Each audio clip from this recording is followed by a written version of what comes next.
Growing up, I believed family was everything. But what if the ones you trust the most are the ones who can destroy you? This is the story of how my father's mantra nearly killed me. My father, Robert, used to say, "Blood's thicker than water. Family always comes first." It was a mantra drilled into my bones, a creed I blindly followed until the venom in my own blood nearly choked me. My story isn't just about shattered ornaments, it's about unearthing a legacy of secrets, betrayals, and the dangerous choices we make for family. Dakota, a marketing executive with a steely resolve forged in the crucible of loss, found herself a single parent at 34. Mark's death, ruled an accident at a construction site, left a gaping hole in her life and a knot of unease she couldn't shake. Raising 7-year-old Tom was a relentless battle against grief, loneliness, and the creeping suspicion that Mark's death wasn't as accidental as it seemed. Her in-laws, Sarah and James, were her anchors, offering unwavering support and unconditional love. They were everything her own parents, Robert and Linda, weren't. Robert, a prominent lawyer with a penchant for control, and Linda, a socialite with a smile that could mask a heart of ice, had always favored Rachel, Dakota's elder sister. Now, that favoritism extended to Rachel's 3 entitled children, Kevin, Emily, and Ashley, a trio whose spoiled demeanors barely concealed a simmering resentment towards Dakota and Tom. "Mom, why can't I have a new phone like Emily's?" Tom would ask, his innocent question met with a dismissive wave from Linda. "Robert can buy whatever his granddaughters want," she'd say, her smile never reaching her eyes. "He knows what they deserve." The dynamics became toxic after Mark's life insurance paid out $300,000. At a tense Sunday dinner, Linda's sugary voice dripped with thinly veiled greed as she inquired, "So, Dakota, what exactly are you planning to do with all that money?"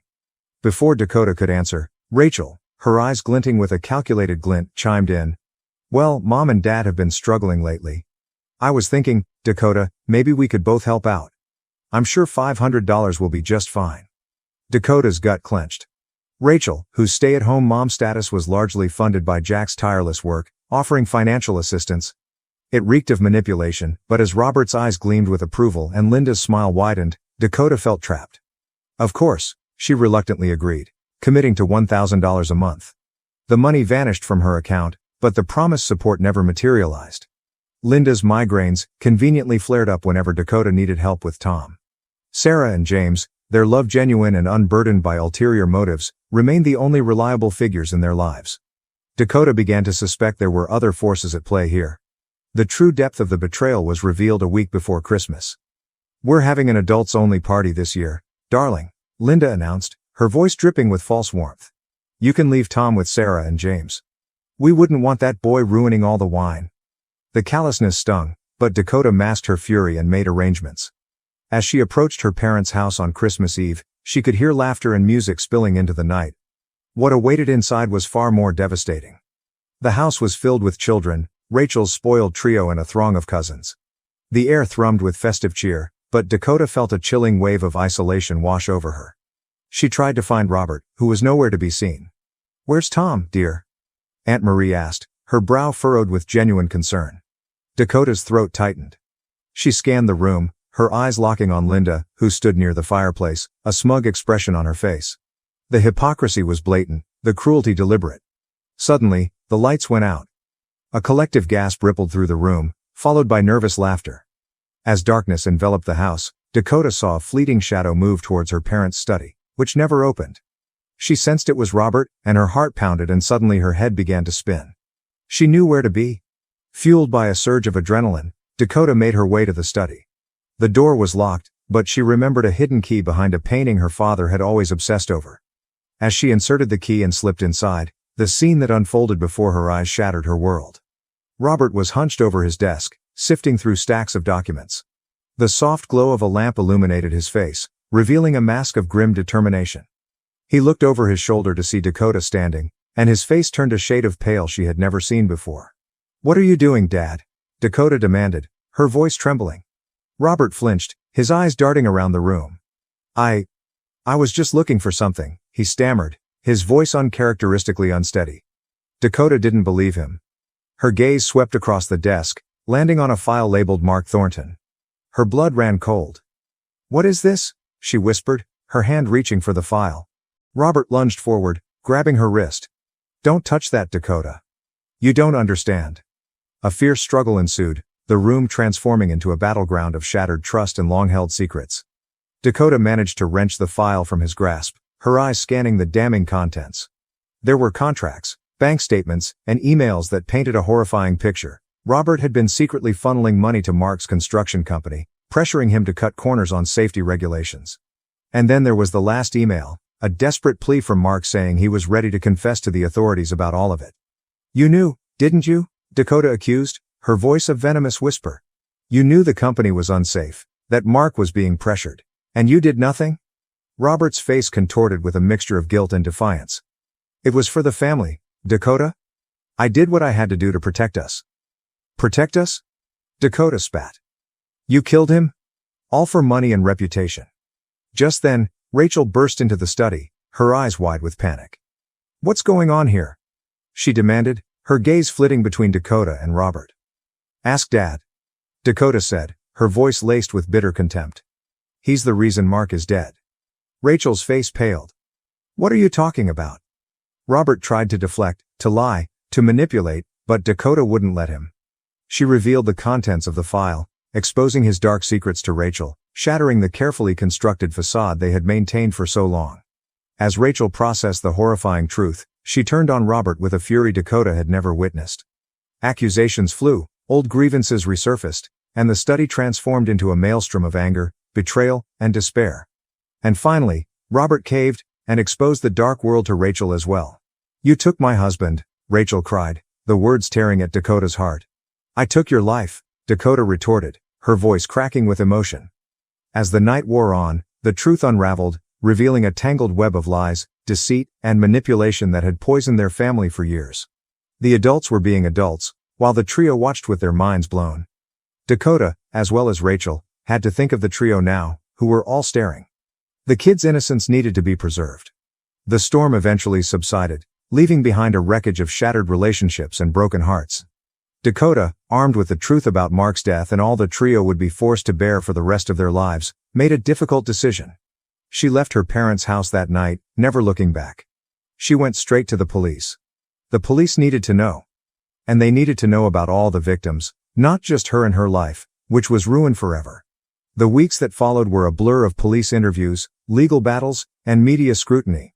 Robert, his reputation in tatters, faced charges of fraud, negligence, and conspiracy. Linda, stripped of her social standing and her carefully constructed image, retreated into a world of denial, unable to accept the reality of her husband's actions. Rachel, grappling with the weight of her own complicity and the destruction of her marriage, reached out to Dakota, her voice filled with remorse. "I'm so sorry, Dakota," she sobbed. "I was blind, so used to being the golden child that she did not think about the consequences." Dakota, her heart aching for her sister's pain, offered a fragile olive branch. "We both were," she said, her voice weary. As Robert's trial approached, Dakota knew she had a choice to make. She could remain silent, protecting her family's reputation, or she could expose the truth, no matter the cost. With Sarah and James's unwavering support, Dakota decided to testify. Her voice trembling but resolute, she recounted the events leading up to Mark's death, revealing Robert's corrupt dealings and the devastating consequences of his actions. The courthouse, filled with the sounds of sniffles and whispers, had never been as loud as it was. The trial was a media frenzy, capturing the attention of the nation. The truth, once buried beneath layers of lies and deceit, was finally brought to light. Robert, stripped of his power and prestige, was found guilty and sentenced to prison. In the wake of the trial, Dakota faced a daunting task: rebuilding her life and creating a stable future for Tom.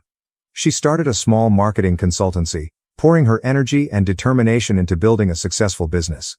She poured her heart into the business, the very thing she always wanted. And Mark's Haven, the journal Dakota and Tom held on to? It remained a beacon of hope, a testament to Mark's vision and their family's resilience. But the secrets unearthed had tainted it, casting a shadow over its purpose. With her heart heavy, Dakota made the decision to shut it down, knowing that a new chapter needed to begin. Just then, the trio came over to Dakota, with tears running down their face.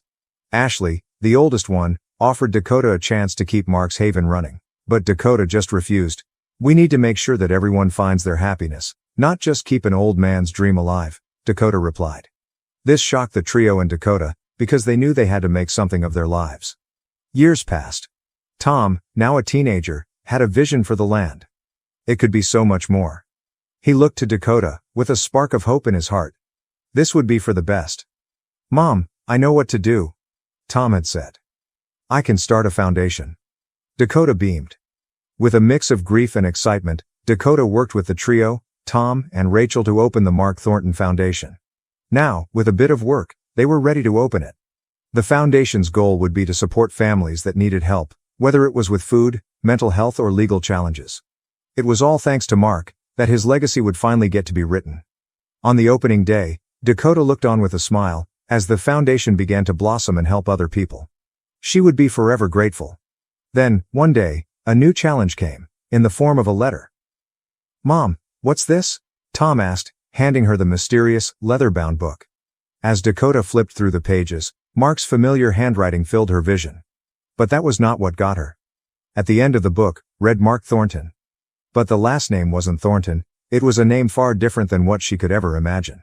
It was a lie. She had been fooled. This wasn't just a journal, it was a roadmap to a hidden inheritance, a truth which had been concealed for far too long. A plan had been concocted in her family, decades before Mark's death. It was time for Dakota to find it. And so, she took the mantle, to correct the wrong, to do what was just. But what would this journey expose to the world, for Dakota and her entire family? The revelation in Mark's journal shattered Dakota's carefully constructed reality. Thornton wasn't Mark's real name. It was a fabrication, a shield concealing a far more complicated and potentially dangerous lineage. He was a Vanderlyn. Tom blurted out, tracing a line of family tree that he and his father had created together. This was the missing piece, the key to unlocking a web of secrets that had been spun for generations. The Vanderlyns, Dakota learned through feverish research and hushed conversations with James, were an old money family with a reputation for ruthless ambition and a history shrouded in scandal.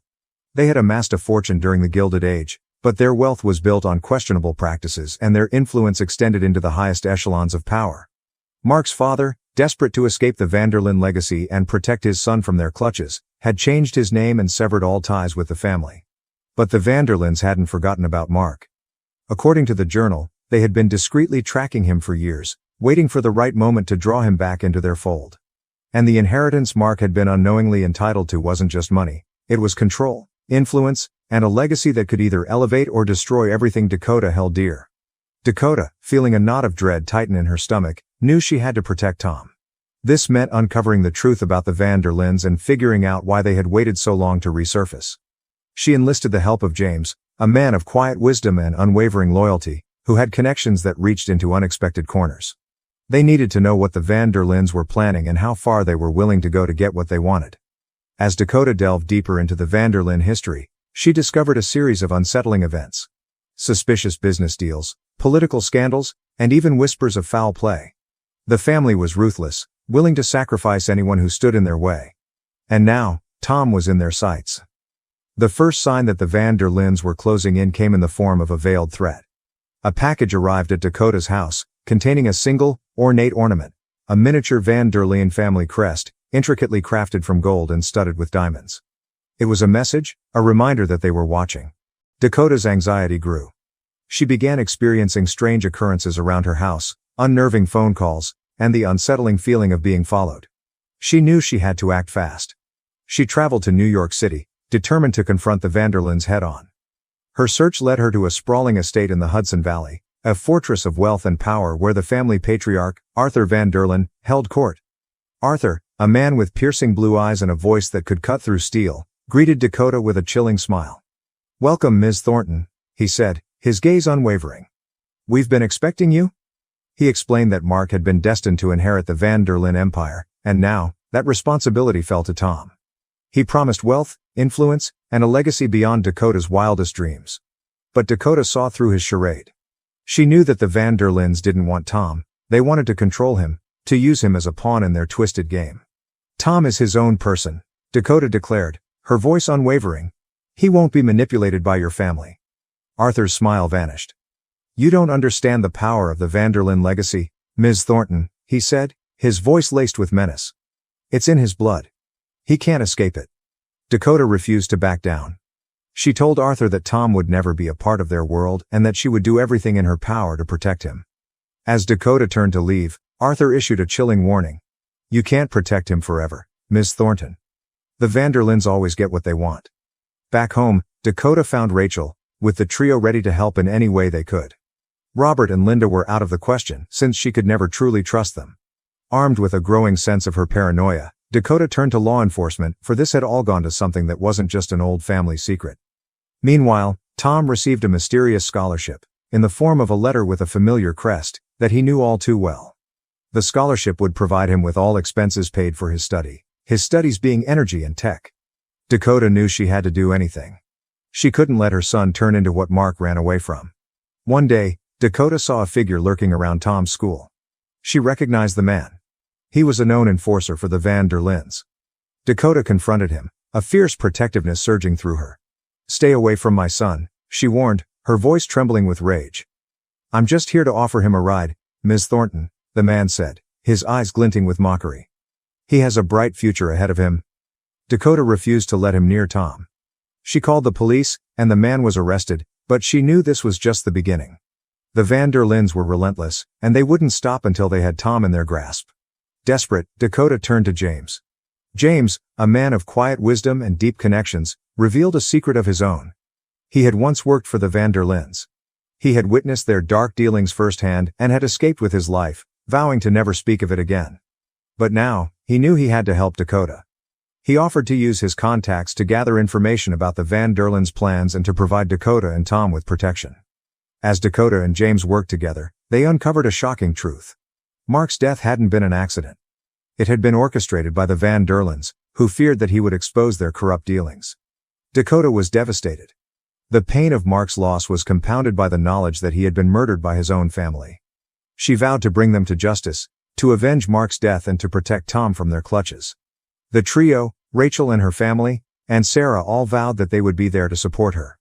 With James's help, Dakota gathered evidence to expose the Van der Lindens' crimes. She leaked the information to the media, triggering a scandal that threatened to topple their empire. Arthur Van der Linden, desperate to maintain control, retaliated with a vengeance. He framed Dakota for a crime she didn't commit, using his influence to manipulate the police and the courts. Dakota found herself on the run, a fugitive hunted by the very people she had sought to expose. Her name was in shambles, her image in ruins. The foundation that she had created was in danger of being lost. She knew that she had to clear her name and protect Tom. So Dakota had no other choice, but to find a team. A team that would save and support her. Framed and on the run, Dakota found herself an unlikely fugitive.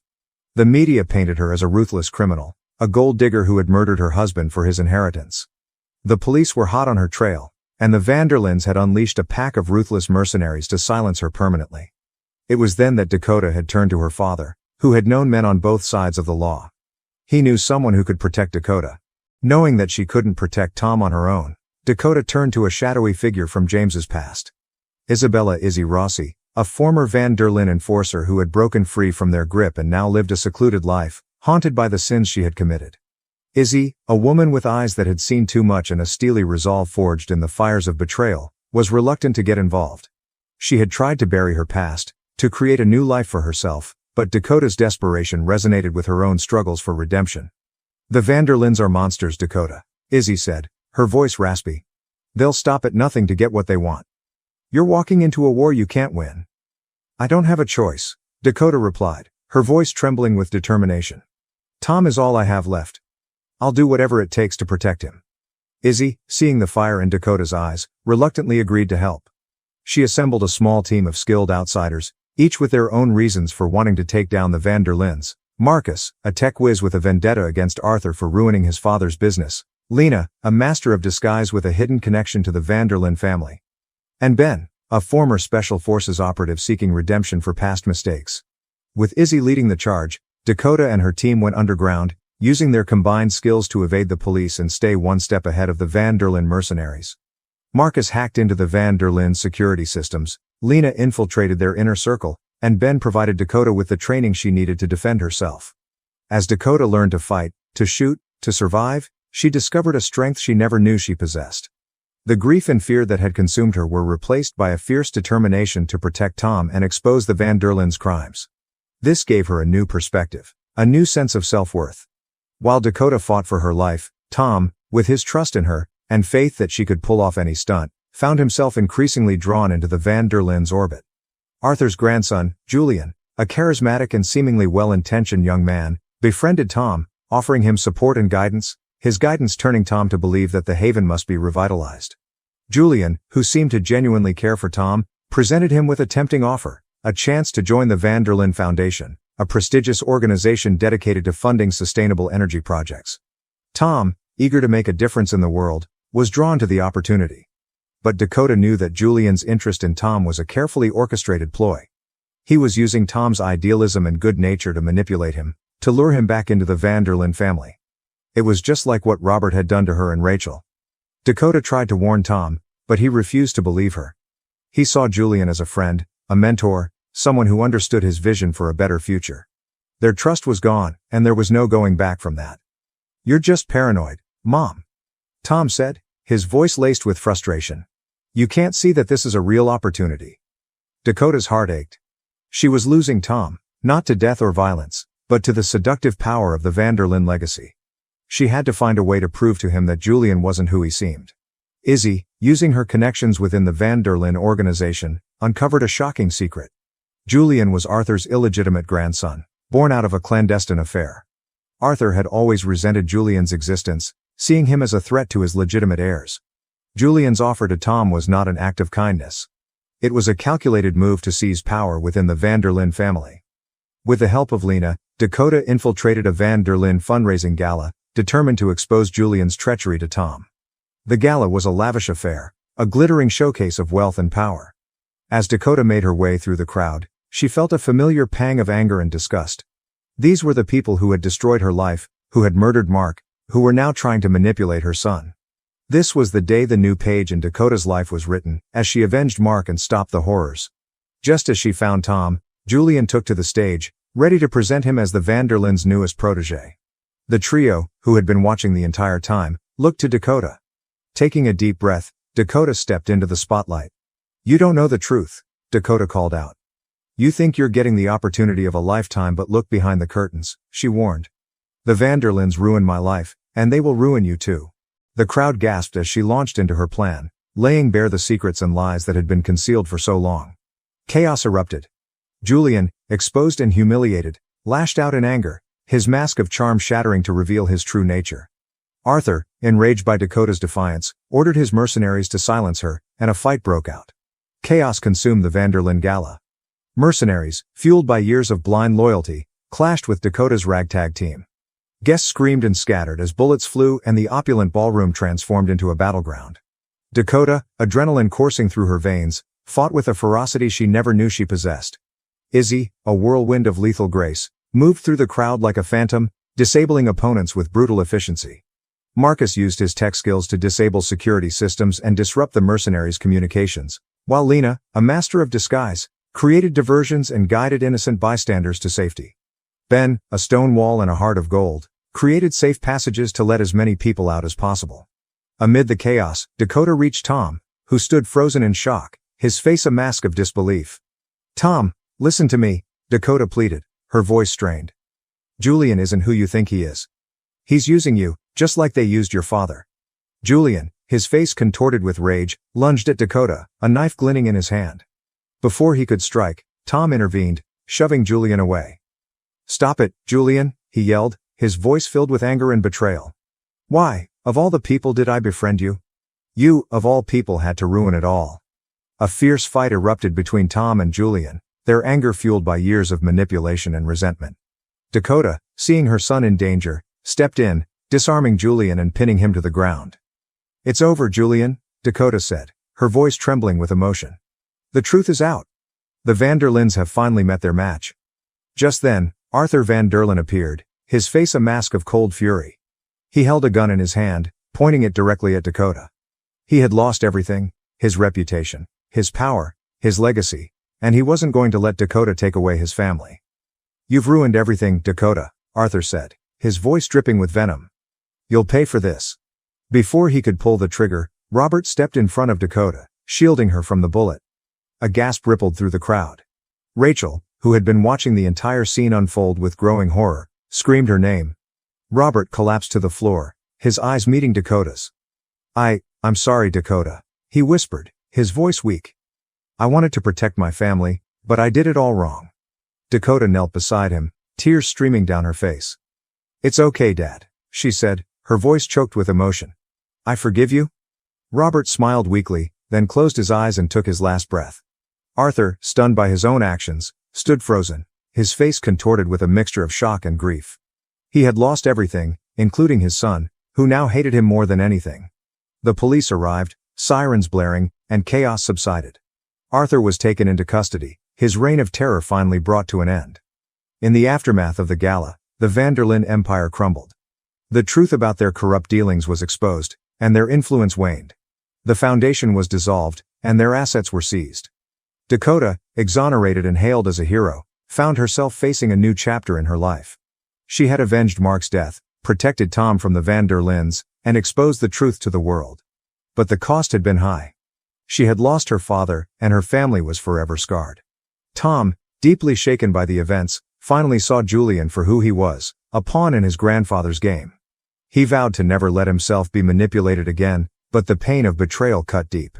To help get Tom through this, Dakota decided to finally reveal everything, and all the feelings, to her son. With Robert gone, Dakota, Rachel and his grandchildren all had new roles to play. The Mark Thornton Foundation, the haven for the lost, were never the same. As time passed, Dakota continued to watch as the world evolved. Some things were for the better, while some things were for the worse. It was because of these factors that Dakota found herself creating a family of her own, as she adopted kids with no place to go. They would forever look up to her, and she knew that it was in her to protect them at all costs. Years later, Dakota, now an old woman surrounded by her loving family, sat in the garden of her home, watching her grandchildren play. The sunflowers still bloomed, their faces turned towards the sun. She knew that the scars of the past would never fully disappear, but they had learned to live with them, to find strength in their shared experiences, and to cherish the love that bound them together. They were, after all, family. And they always would be, even when they didn't want to be. As the sun set, casting long shadows across the garden, Dakota smiled. She had finally found peace, knowing that she had protected her son, avenged Mark's death, and built a legacy of love and resilience that would endure for generations to come. And as she looked at her family, a tapestry woven together by loss, forgiveness, and love, she whispered a final promise, a promise to always cherish the fractured ornaments of their lives, for they were the pieces that made their story so uniquely beautiful.